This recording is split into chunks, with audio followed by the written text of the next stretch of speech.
Imagínese en la oscuridad total, a cientos de metros bajo tierra, donde cada respiración puede ser la última. Hoy le contaré dos historias aterradoras que le harán reconsiderar la exploración subterránea. Estos trágicos sucesos marcaron para siempre a la comunidad espeleológica mundial, revelando peligros insospechados que acechan en las profundidades de nuestro planeta. El 11 de mayo de 1996, un experimentado equipo de 11 espeleólogos acompañados por expertos en seguridad se adentró en las entrañas de la cueva de Midnight Creek, en California.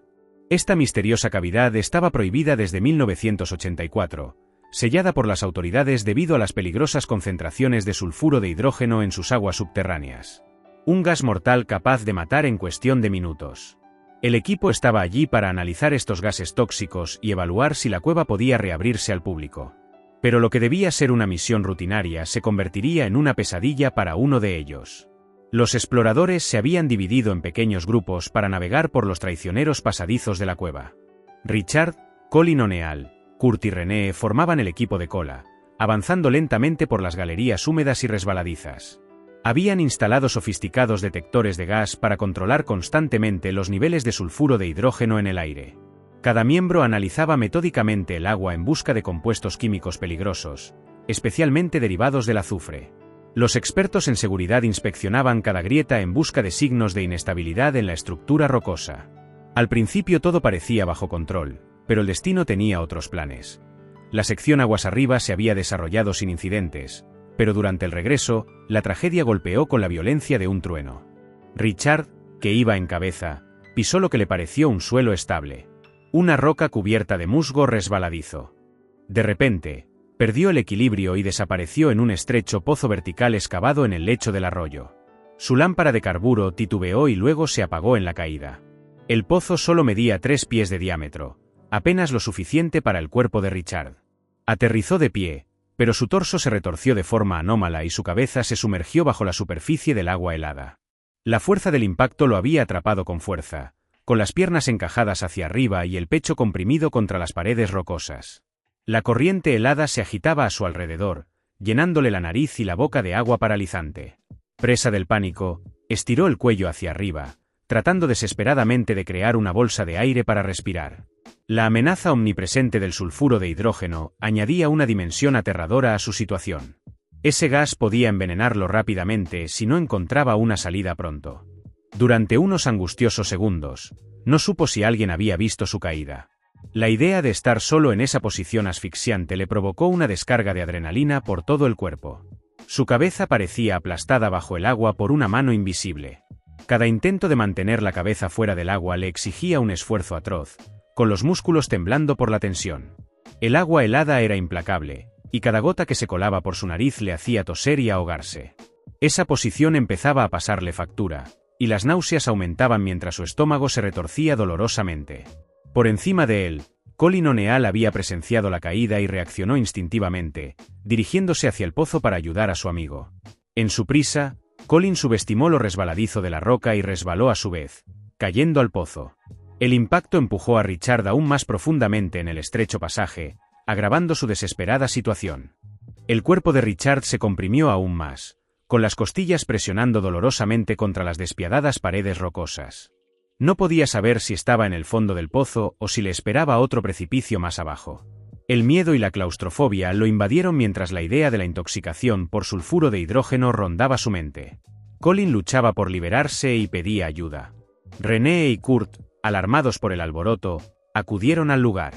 Con ayuda, René logró sacar a Colin del pozo, pero Richard seguía atrapado. Sus amigos podían ver cómo subía el nivel del agua a su alrededor, su rostro pálido y sus ojos muy abiertos por el terror. Cada segundo era crítico, y la idea de que se estuvieran acumulando gases tóxicos en la cueva aumentaba la urgencia. Los intentos de Richard por respirar se convirtieron en un ciclo de tormento.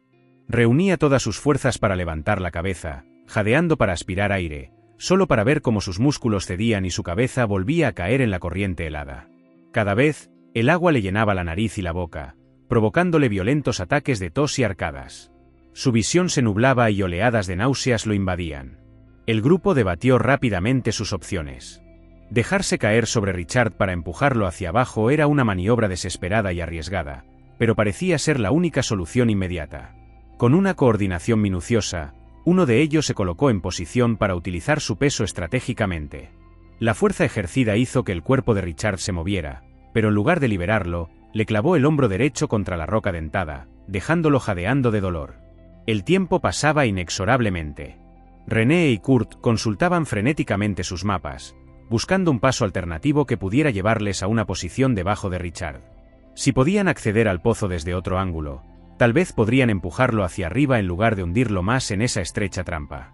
El reloj seguía corriendo y los gemidos de dolor de Richard los empujaban a actuar. Finalmente, después de lo que pareció una eternidad, René y Kurt encontraron una ruta posible. Implicaba atravesar un estrecho pasaje lleno de agua que los llevaría debajo del pozo.